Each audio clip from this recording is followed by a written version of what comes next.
as most of you know who was with us when we did Acts. Oh wait, I gotta click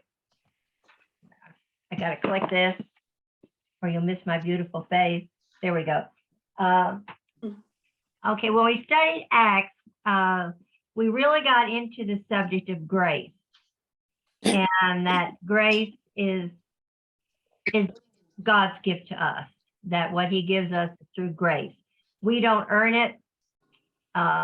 He doesn't keep a record book that says she did 3 good deeds, therefore I'll give her 3 presents. So, and one of our dear members gave me a lovely bracelet that says grace on it, because she said when she thought about grace, she remembered that I had talked a lot about it.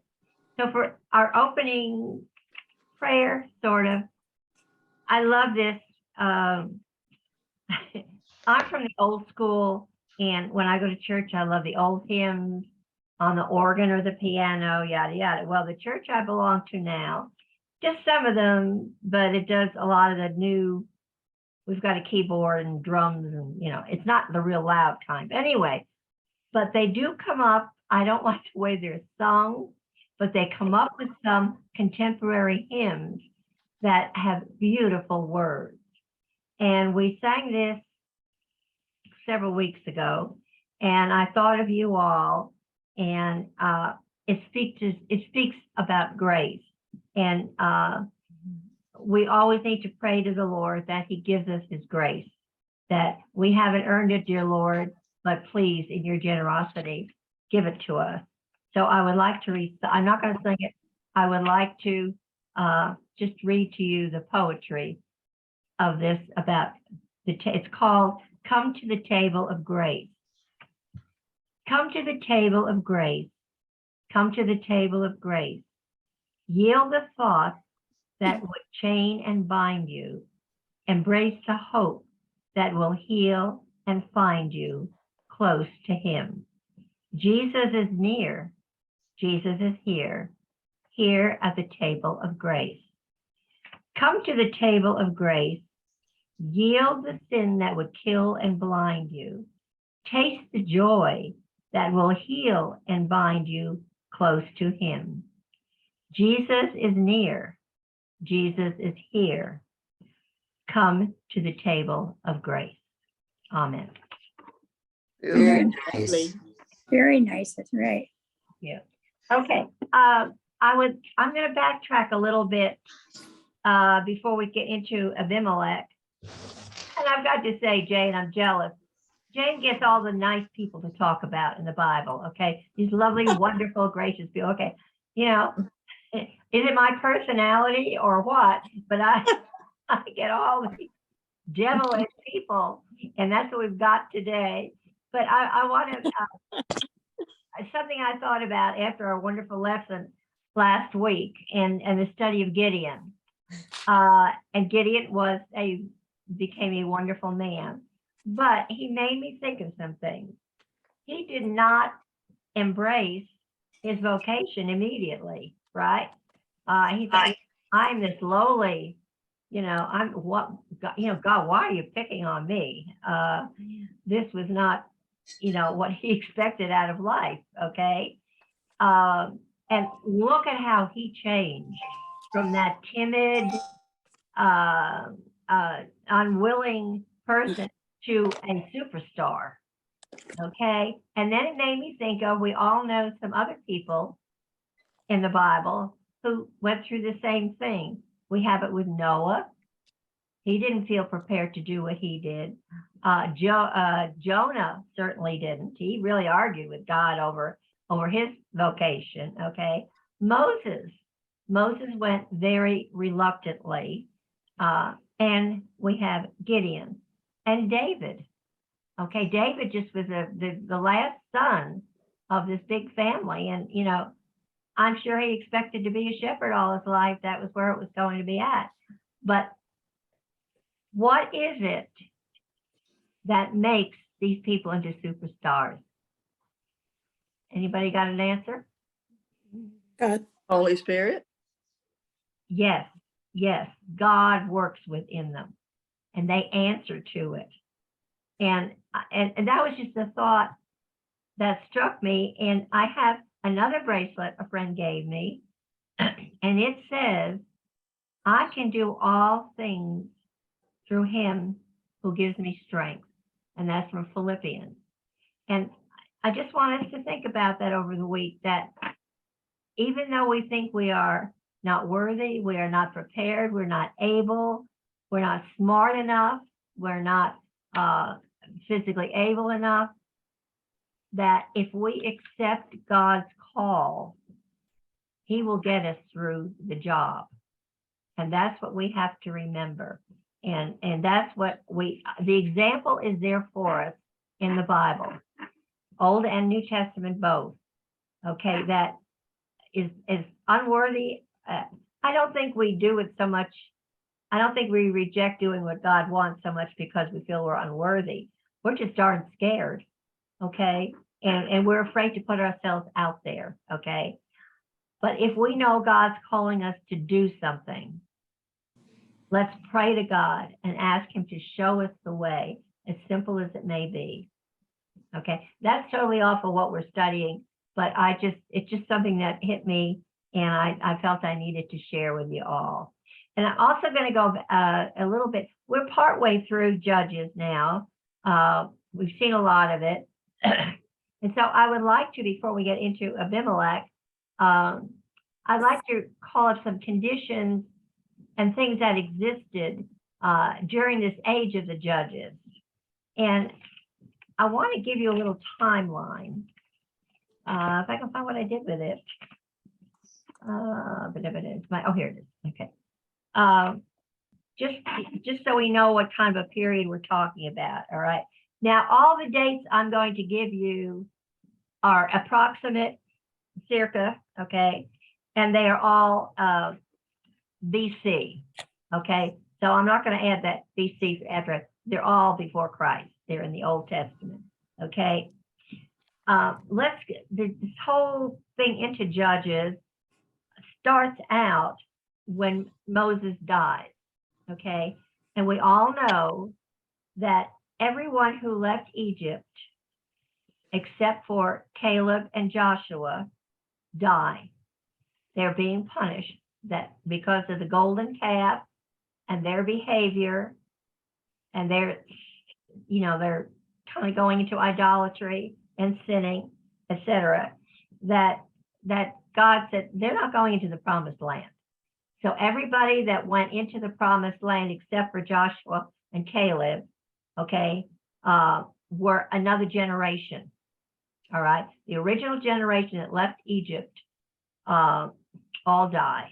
Okay, and then Joshua is the one who takes the tribes into Canaan. This happened around 1406. Okay, it's easier to remember 1400. Okay, and so although the Judges didn't start immediately, we looked at the age of the Judges as starting about 1400, give or take several years. Okay, and it begins with their entrance into Canaan. So Moses is dead, okay, and Joshua has taken the tribes into Canaan. Then going forward, okay, we have several judges. Deborah comes along, and she reigns from 1209 to 1169, okay? And she was one of the good judges, okay, very prominent. Nice to see a lady politician in there. She did a good job, okay? Gideon, whom we just finished studying, came along in 1162, and he reigns till 1122. There's a little overlap there because they're not sure of the dates, okay? We're going to run into Jephthah after that, who is 1078 to 1072, and then Samson, 1075 to 1055. And the Judges the book was written about 1000 BC. What's something else? Does anybody know what else we associate with 1000 BC, roughly? David. David, right. That's when David comes to power. There was one king before him, and that was Saul. So Judges was written about 1000, but the end of the ages comes around 1055. Okay, so I just want you to kind of keep that little picture so you know where it comes. Then all this time, we say the kingdom is one. The Israel part, which has 10 tribes, the Judah, which has 2 tribes, okay? However, bear in mind, they may have been considered one nation, okay? But there was always controversy, all right? They were always, tribe after tribe were kind of fighting each other, okay? And the kingdom becomes divided upon Solomon's death.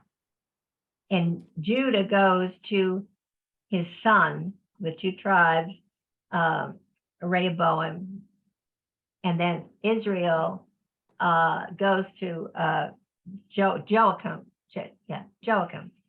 and he was not a relative. Okay, he worked under David. But anyway, I just want you to get that kind of picture in your head that they've gone from entering the promised land. That's when the judges surely have to begin. Okay, and that carries through until they decide they want a king. Okay, now there's a little stuff going on during all this, and there's a big change in the economics and in the makeup of the Israelites in Canaan. And I read an interesting thing in the commentary, and this is not just in my Bible commentary and what sources I looked up, but it's a historical fact. It's not theological. So, you know, some of the commentary we have to be careful because it is theological and it is commentary. So we don't always accept it, all right? But this is historical going through, okay? And an interesting thing I found in several sources that when we read Joshua, we get a glorious picture of the Israelites entering the land of Canaan. We're going to go into a little bit later because the places come up where Moses and Joshua are putting the law in a special place and discussing the law. And then we know Joshua went into Jericho, and man, he won the battle of Jericho, right? But as you read through Joshua, it speaks of all the winnings that the Israelites experienced when they went in, okay? And you think that, oh my gosh, sure, the Israelites, they just took it over. Isn't this wonderful? And that Joshua, remember by lot, he had distributed the land to the various tribes. And we don't need to look at it, you're well aware of it. We have that map where it shows the territory of each tribe, okay? However, he neglects to say they don't necessarily take over that land, okay? And when you read, it says when you read the book of Judges, you find out that it wasn't all that easy. The Israelites did not conquer everything Joshua said they could have. Actually the main difference that makes that true is that when Joshua and his troops came in, and several of the other leaders later on, okay, they did what God said. They consulted God. We've talked about this before, okay? Before they went into battle, they prayed to God, what should we do? And there were times, we know they went up against nations with chariots and horses, and all they had was their little things that they could fight with. But they prayed and they followed what in their hearts they felt God was telling them to do, and they conquered. They won. God has other means of helping us in our battles, whether they be military or they be part of our lives, okay? And, who would have thought that, okay, we're going in there, they've got these chariots and these horses, how can we fight that? Okay, so God sends a disease and wipes out the army, okay? The Red Sea, how are we going to get from this side to that side with the Egyptians following us? God parts the Red Sea, closes it again when the Egyptians go to follow. So God has a way to get us through. And we need to take that example and that lesson from the Bible. So when we are going through really tough times and we don't see how to get out of this mess, okay, we need to pray to God and say, God, inspire me, give me the way of deliverance, help me through this. And if we follow what God tells us, we'll get through it. Sometimes it seems mighty tough, but we get there. In the book of Judges, we come across most of these leaders. There were a few good ones, but a lot of them, they don't pay attention to God. They're going to do it their way, okay? They go into this land and they go to fight whatever Canaanites are there, okay? And they're going to do it on their own thought. I think we should do it this way. Never mind consulting God. We're going to do that, okay? And God doesn't want it that way. God wants it to do it his way, okay? And that's why they lost so many battles, because they did not do what God wanted them to do. They did not even bother consulting God. They thought they knew better. Now, I don't know about you all, but I sure don't know as much as God does and how to get through something. So we need to kind of keep that in mind. And I think those are lessons we can apply so strongly to our own lives. They didn't end in the Old Testament, okay? And an interesting fact, I'm gonna read this, 344. This talks about the judges period in the cities. I've got to get I cannot see my Bible without my magnifying glass. I used to think, wouldn't it be wonderful if I had a Bible that was in the big print? And then I thought, oh my gosh, it would be 5 times as big as the one I got now. I'd never get it anywhere. Good, Kathy. So I settled for my small print Bible, but I gotta use magnifying glass to get through it. So this is what we need to do. Okay, so now remember we started by saying the Judges started around 1400 BC. So it says, okay, the period of the Judges was about 1400 BC until Saul was anointed king of Israel, approximately 1050. Okay, the late 13th century, which would be the 1200s, which is when Deborah is a judge. Okay, the Israelites were the major political power in the region. That changed, however, with the invasion of the Philistines in the earlier 12th century. The Israelites were almost continuously at war with the Philistines. Next to 2 centuries until David came along. There were always skirmishes, okay? They were arguing, excuse me, maybe a doctor, unavailable.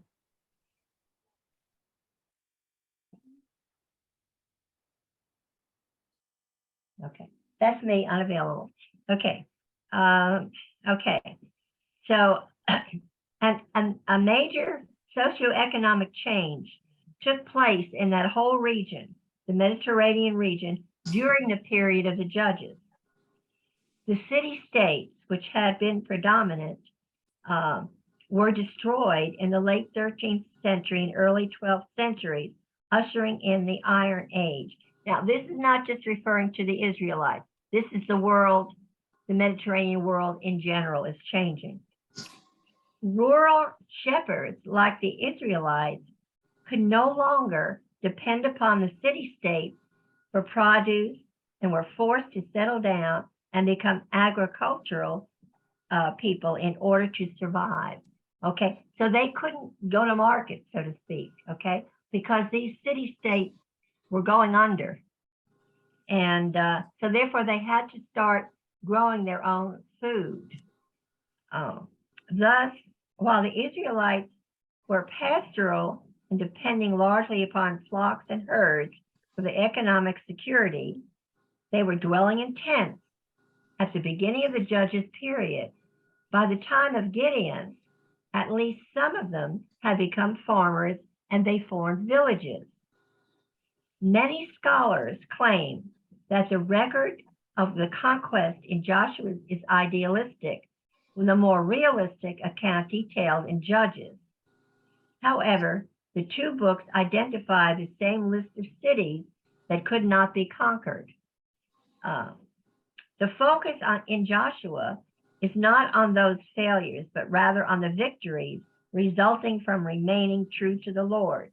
Judges, on the other hand, emphasizes Israel's failing during a period when the people of God followed the pagan ways of the nations around them.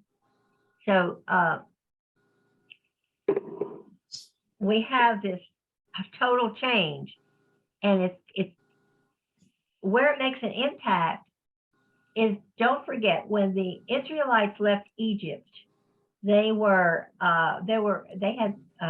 not businesses, but they had vocations. All right, they were builders, they were architects, they were enslaved, but they did jobs, real jobs. They erected pyramids and buildings and all this kind of stuff. Okay, they leave Egypt, okay, with the people that had that training and ability, but now they're in the desert for 40 years, and there's not a whole lot of construction you can do in those 40 years, and they have to supply their own food.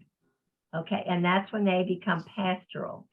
So we have a total change in the ability and the work of the Israelites.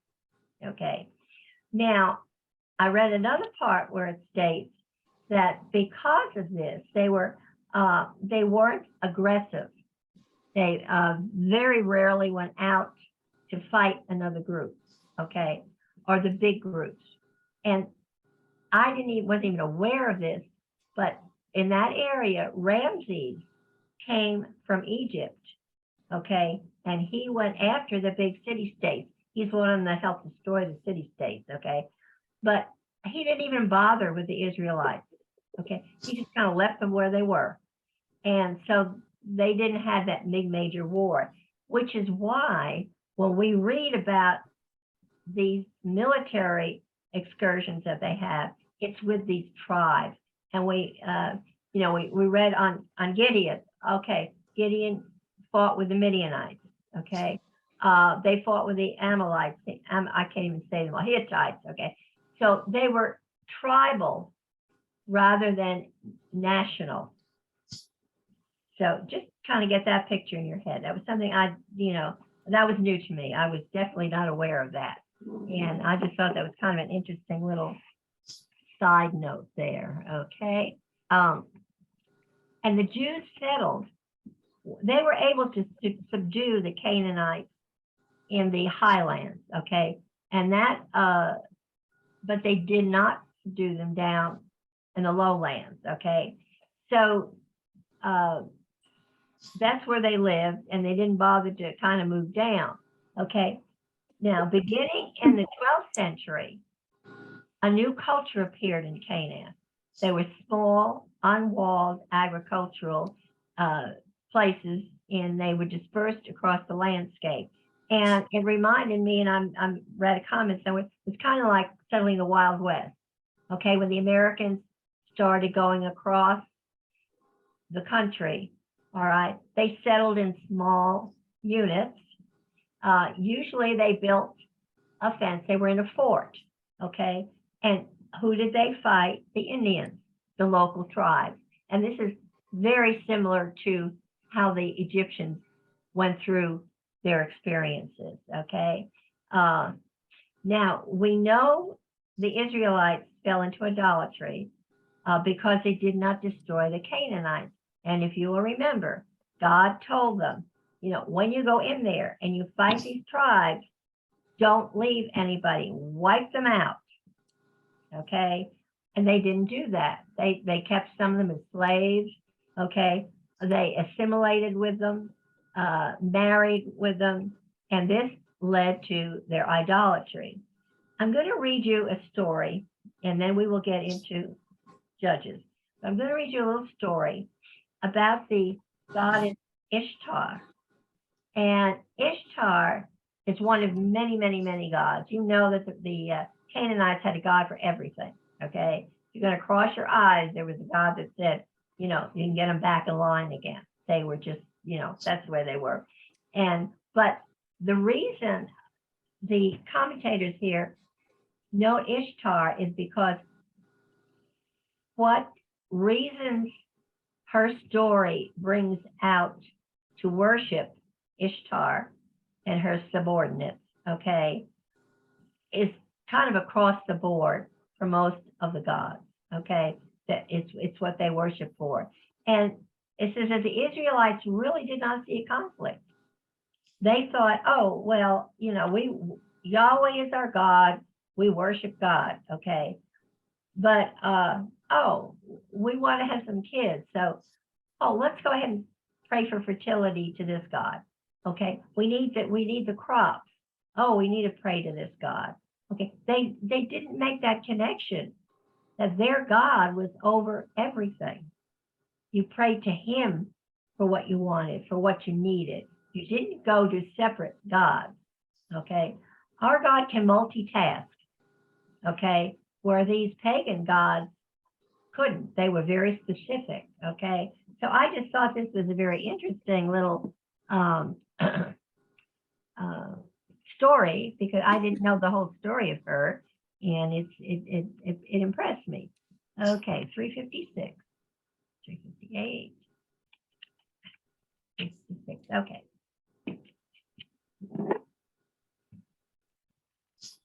Modern Christian readers of Judges may be astonished to learn how quickly and evidently almost casually Israelite families fell into the worship of pagan gods and set up shrines in their honor. It is helpful to see how widespread and universally accepted these myths of pagan gods were.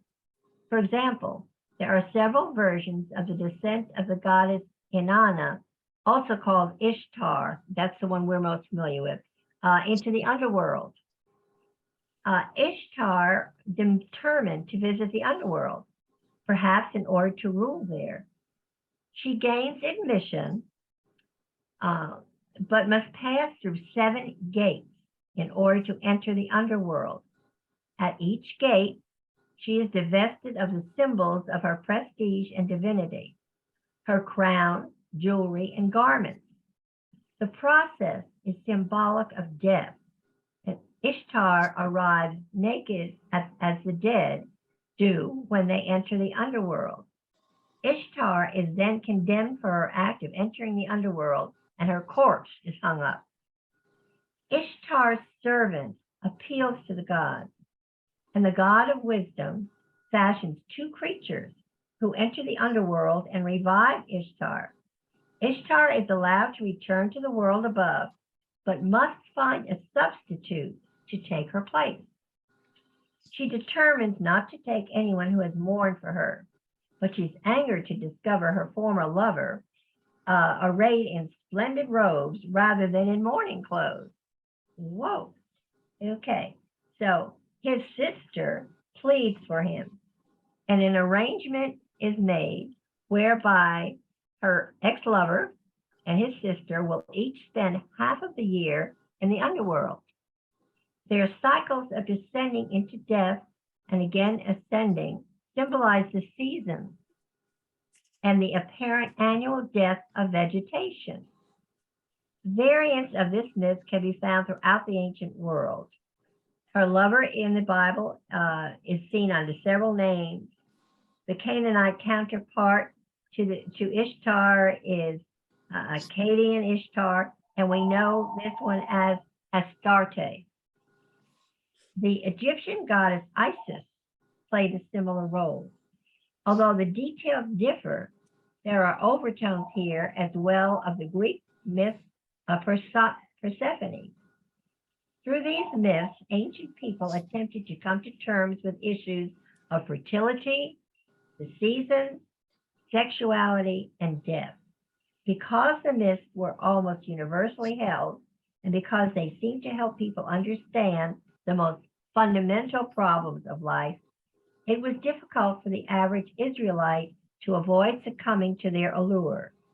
Despite all they had been told to the contrary, many Israelites believed that they could embrace these myths and the gods and goddesses behind them, and yet remain faithful to Yahweh and his covenant.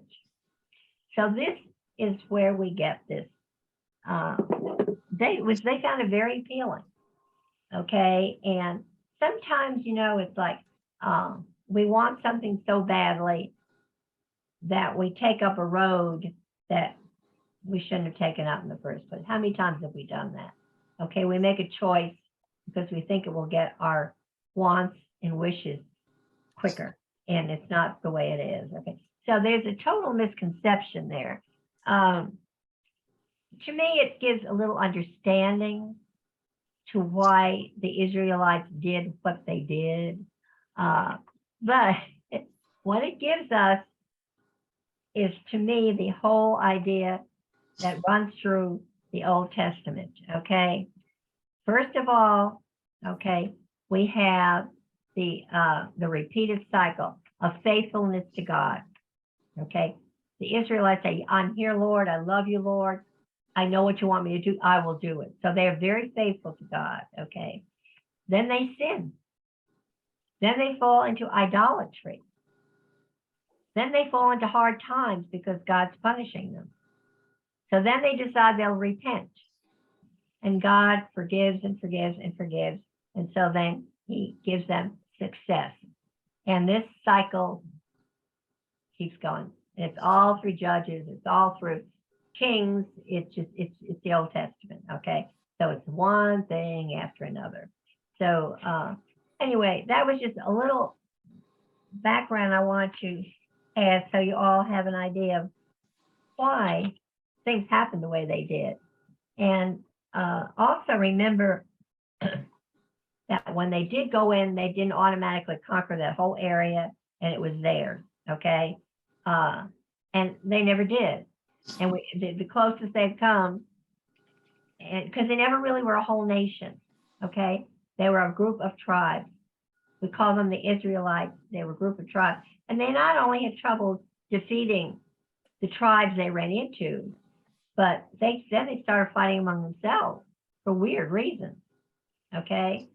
Power and money, the main thing, why they fought everybody. So that's kind of the theme that's going to run through, and does run through Judges throughout. Okay. I just want to go back to Gideon's death so we can pick up and move in there. And Jane, I'm going to ask you, would you read Judges, that chapter on Gideon's death, which is 8:28 to 35? Certainly. Thus Midian was subdued before the Israelites and did not raise its head again. During Gideon's lifetime, the land enjoyed peace 40 years. Jerubbaal, son of Joash, went back home to live. He had 70 sons of his own, for he had many wives. His concubine, who lived in Shechem, also bore him a son, whom he named Abimelech. Gideon, son of Joash, died at a good old age and was buried in the tomb of his father Joash in Ophrah of the Abiezrites. No sooner had Gideon died than the Israelites again prostituted themselves to the Baals. They set up Baal Bereth as their god and did not remember the Lord their God, who had rescued them from the hands of all their enemies on every side. They also failed to show kindness to the family of Jerubbaal, that is Gideon, for all the good things he had done for them. Thank you. Okay, so that sets the stage. Okay, So we know that Abimelech is the son, one of the sons of Gideon, who also is written up as the name Jerubbaal. Okay, so that's the same person. All right. I'm just going to go around. I think that's the easiest way to do this. Donna, would you read in chapter 9, verses 1 through 3, please? 1 through what? 3. 3. Abimelech, son of Jerubbaal, went to his mother's brothers in Shechem and said to them and to all his mother's clan, ask all the citizens of Shechem, which is better for you, to have all 70 of Jerubbaal's sons rule over you, or just one man. Remember, I am your flesh and blood. When the brothers repeated all of this to the citizens of Shechem, they were inclined to follow Abimelech, for they said, he's related to us. Okay. Now, the Abimelech is the son of Jerubbaal, which we've already said, and he went to Shechem. That's where he was born and probably raised, but had obviously gone out a little bit. He goes back to Shechem. If you have handy your map numbered 7, it looks, this one got a lot of names on it.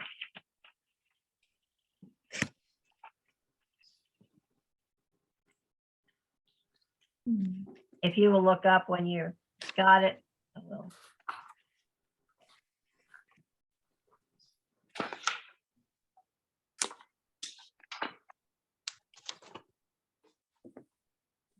Okay, let's look at, we're going to find Shechem. It's kind of dab in the middle.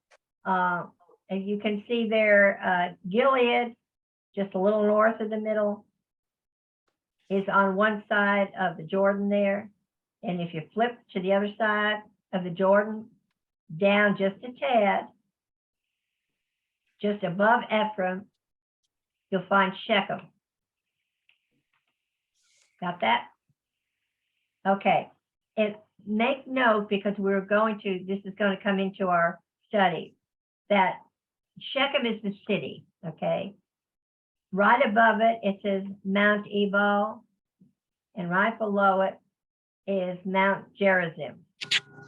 Okay, and those two places have quite a history, okay, from back in the days of Joshua all the way through some of the judges.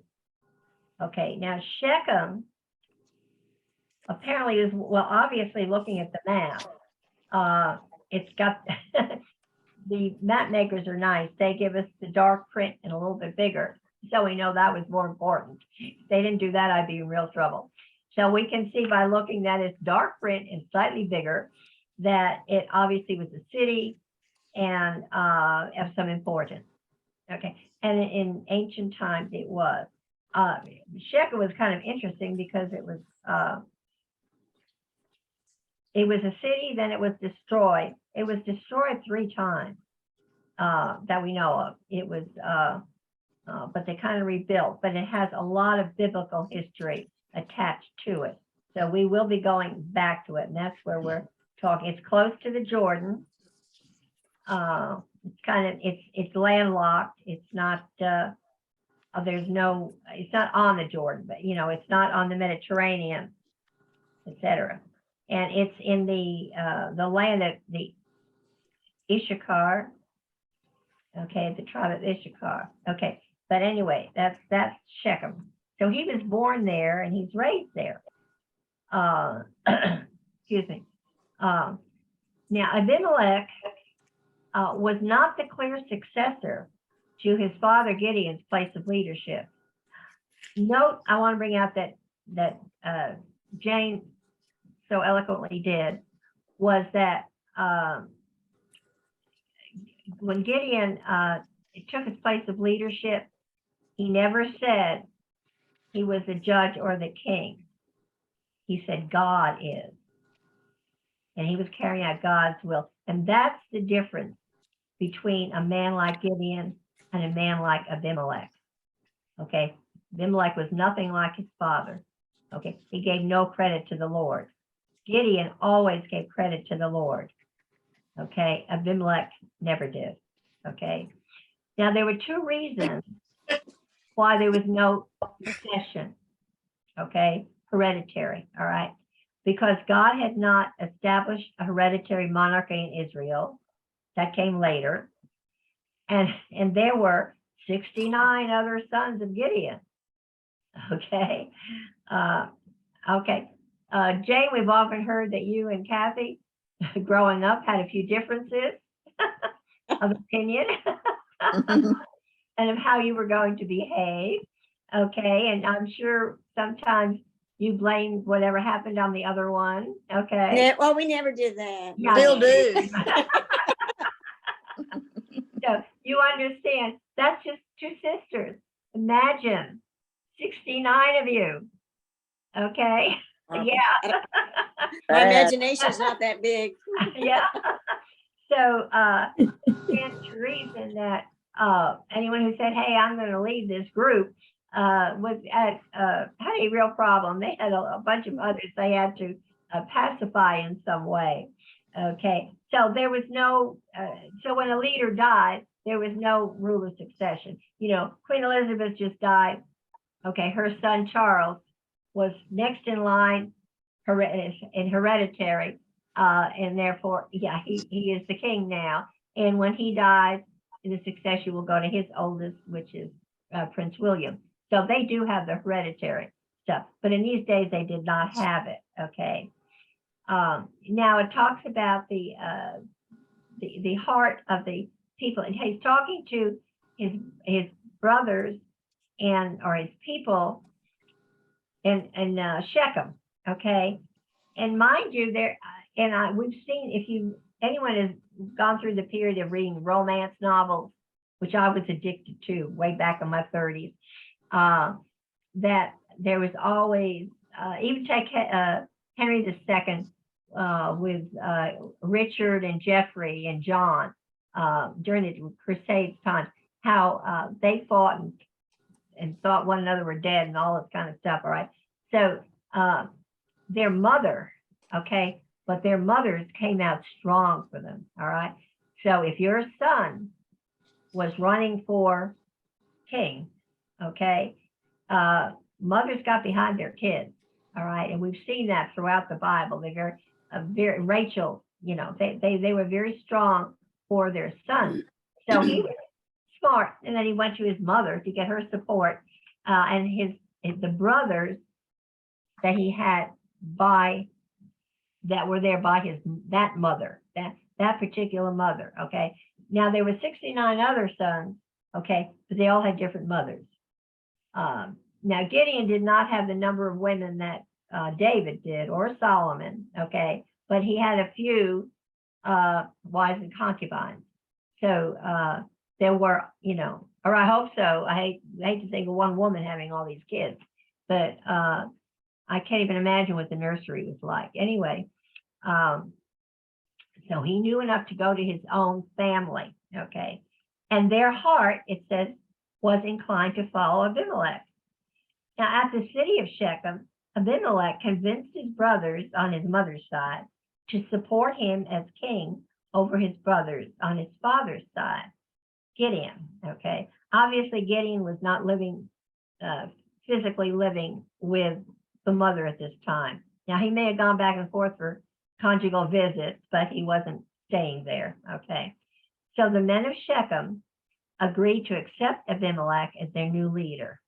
Okay, and the men of Shechem, it really places, it reads the Baals of Shechem. Okay, and it meant the Lord or the owner. Okay, and these were not the best of men. Okay, they were very, very shady. So we need to watch that. Okay, Marlene, would you please read verses 4 and 5, please. They gave him 70 pieces of silver from the house of Baal Berith, with which Abimelech hired worthless and reckless fellows, and they followed him. Then he went to his father's house at Ophrah and killed his brothers, the sons of Jerubbaal, 70 men on one stone. But Jotham, the youngest son of Jerubbaal, was left, for he hid himself. Okay. All right. So these, he convinced, I'm sure it didn't take a whole lot of arm twisting, but he convinced his brothers in Shechem to help pay for his being able, he's going in with a limited supply to kill 69 other men. So he couldn't just go in and stab them overnight. So he needed help. So he got the money to hire these, what they consider worthless and reckless men. And it says they were what would be considered mercenaries in those days. And we know even up until modern times that mercenaries were men who hired out for whatever, if the French needed a larger army, they gather up a bunch of mercenaries and they join the army. The Germans did it. All the countries would put, and this is what they were, mercenaries, which was smart on his part because they had no loyalty except to the person who paid them. All right. So it's not like, you hire a bunch of Frenchmen, but then they get a guilty conscience and saying, oh, we're fighting the French. This isn't a good idea. Or, we used to be allies with this group. I probably shouldn't be fighting. These mercenaries going to care less. Got their money, went in. Yes, Jane. Oh, no, I'm sorry. I'm sorry. Janet. I have a question. It says 70 men on one stone. What do they mean by that? I looked for things on that. Apparently, and I'm not even sure I really understood it. Apparently they went up. It was a fort situation. And they knocked a big stone down. And this was hard. This is why I'm not sure about it, Janet, because I can't really visualize this. That I can't imagine these 70 brothers being close enough together that you could drop a stone of whatever size and kill all of them. The only thing I can think of is that that would be quite a large stone, okay? And how you would even dump it over, I don't know. So I'm with you, Janet. I looked in several places. And Marlene, do you have an answer on that? I have, excuse me, a suggested answer. Okay.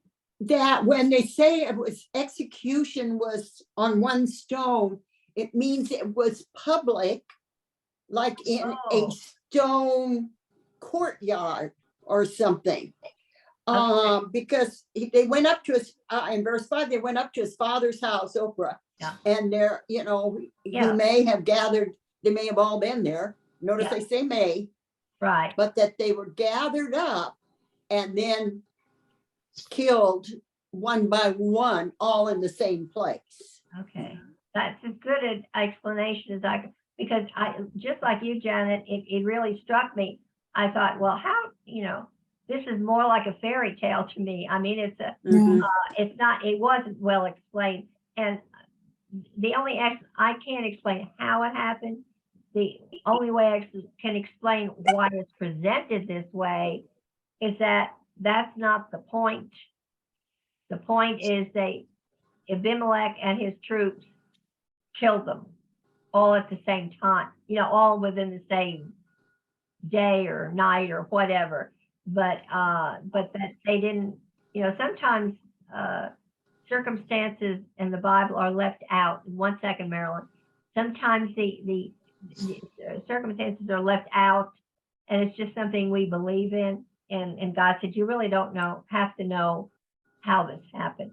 Unfortunately, God wasn't thinking of this group who likes to know why, the why and the wherefore of everything and I agree with you. And I did look into it, but I did not come up with a satisfactory answer, but that's a very good possibility. Marilyn? In the NIV, it says that on one stone murdered his brothers. And the footnote in my Bible says that it was like a sacrificial altar where Oh, they went and slaughtered them like they did animals. that makes sense. I did not see that in any of my looking. Thank you. That's a very good point.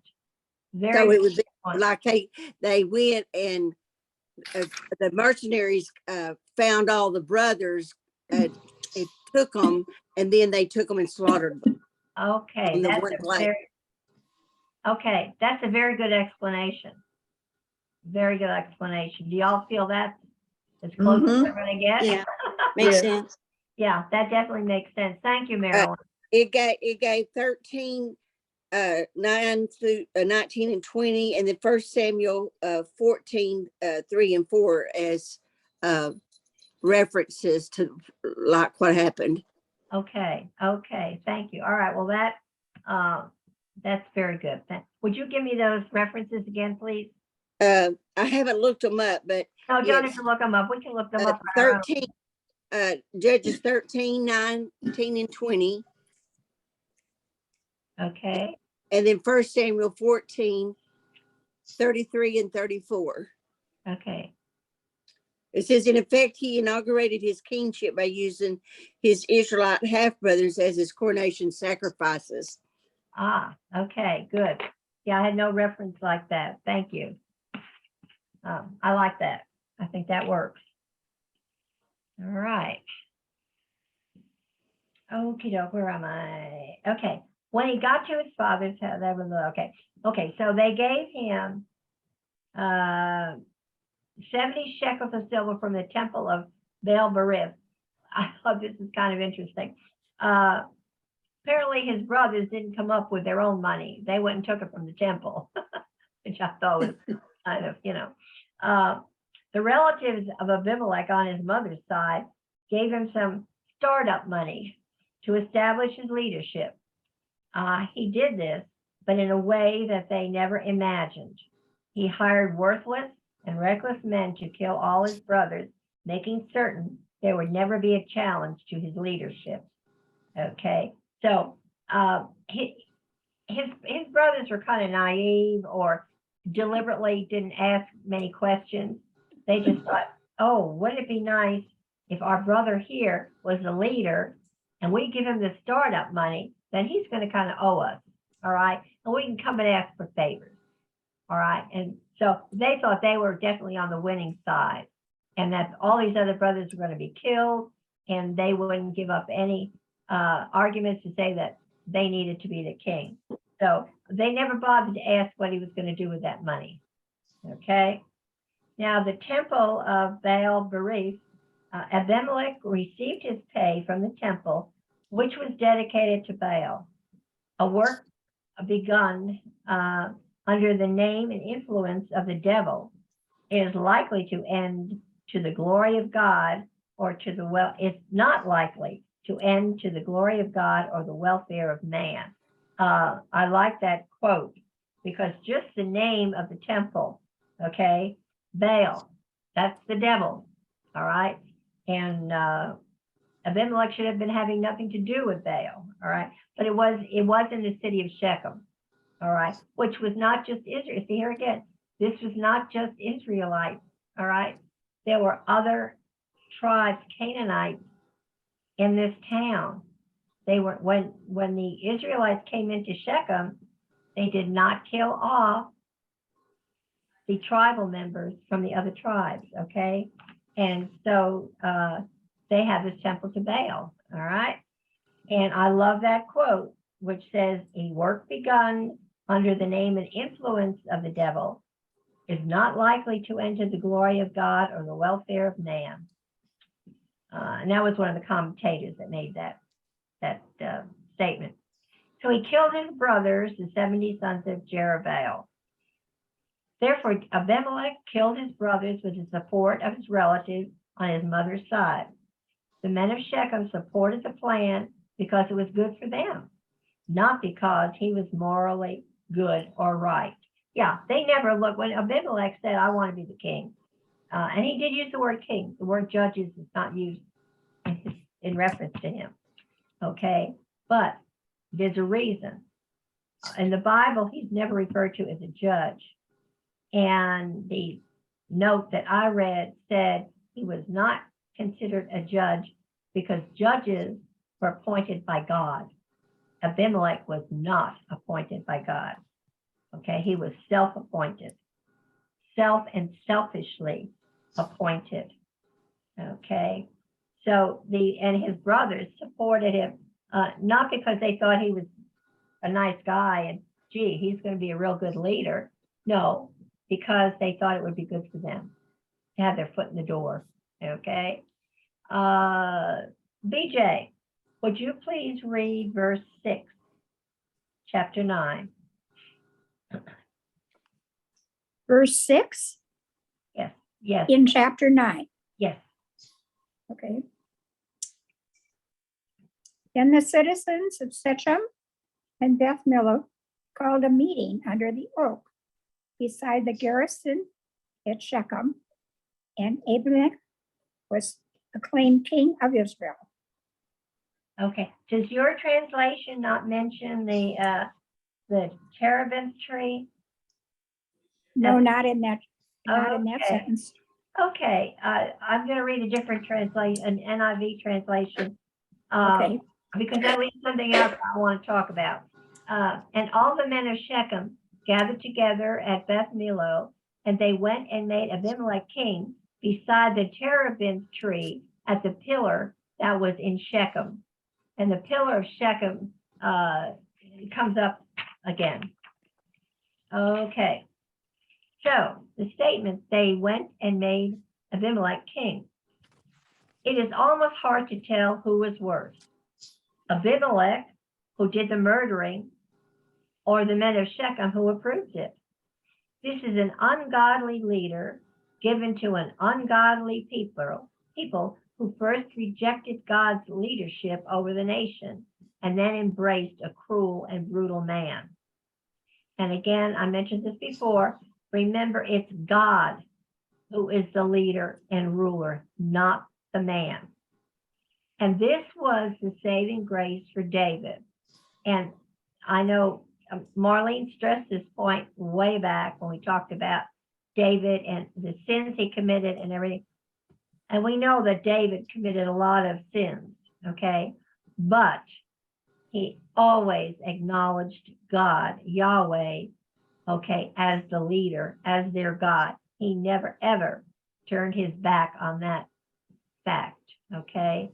And Solomon, when he began his reign, also was very much saying that it's God that's ruling. Now, he later fell into problems, but that was the issue. I know we're almost there. I just want to finish this one little section. Beth Millo, the word Millo derives from a verb meaning to be filled. And originally, it referred to a rampart or an earthquake. Now, I wasn't sure what a rampart was or what the devil is an earthwork. So they're in association with a fortification. And they may have developed into a reference to fortresses generally. Now, Beth Millo may be identical with the Tower of Shechem. And the word Millo means a rampart. The rampart is a defensive castle wall or a walled city having a broad top with a walkway. And I can still see Richard Burton walking in Camelot on the top of the thing there, okay? An earthwork is a large artificial bank of soil, which is used as a fortification. And we do know that in old times, a lot of cities who did not have building materials to make the stone or all this kind of stuff would use dirt, okay? And they built up. And we still to this day use sand and dirt to build up around dams and that when we expect flooding, okay? And so they're quite powerful and strong. So they do that. All right, just two more sentences. Beside the terebinth tree at the pillar that was in Shechem. Ironically, Abimelech's coronation took place at the same tree where Joshua had solemnly placed a copy of the law of God. This goes back to Joshua. We are going to read this next time. The law was right there. He's standing there, being crowned king in the spot where Joshua and the Israelites buried the law, okay, the copies of the law, okay. The law was right there, but Israel refused to read or heed it. Nevertheless, Abimelech became the first person ever to be crowned Israel. His abortive rule, however, ran roughshod over the divine requirements for that office. He was not appointed by God like Saul or David. It is of interest that Rehoboam, the son of Solomon, went to Shechem also, and following the death of Solomon, to secure the acclamation of the Israelites, although the city itself at that time was in ruin. So Shechem was an important place, and we'll pick up next time the history on the Shechem and that tree and what that all meant to the Israelites. Okay, closing. And another. That's kind of what I did with it. Okay. Okay, I'm going to close with another hymn on grace. It's called Grace Alone. Okay, Grace Alone. Every promise, this is good for us to think of in the coming weeks. Every promise we can make, every prayer and step of faith, every difference we will make is only by his grace. Every mountain we will climb, every ray of hope we shine, every blessing left behind is only by his grace. Every soul we long to reach, every heart we hope to teach, everywhere we share his peace is only by his grace. Every loving word we say, every tear we wipe away, every sorrow turned to praise is only by his grace. Grace alone which God supplies, strength unknown, he will provide. Christ in us, our cornerstone, we will go forth in grace alone. Amen. Beautiful. Have a good week. What was the name of the song? It's called Grace Alone by Scott Wesley Brown and Jeff Nelson. Thank you. Remember, grace is God's riches at Christ's expense. Mhm. Thank you, Barbara. Sorry, I'm having a coughing. Are you okay, Donna? I'm fine. I need a drink of water. Okay. No, you did a cup of wine. Yeah, that too. Thanks again, and we'll see you About all 5 next o'clock. week. You all next week.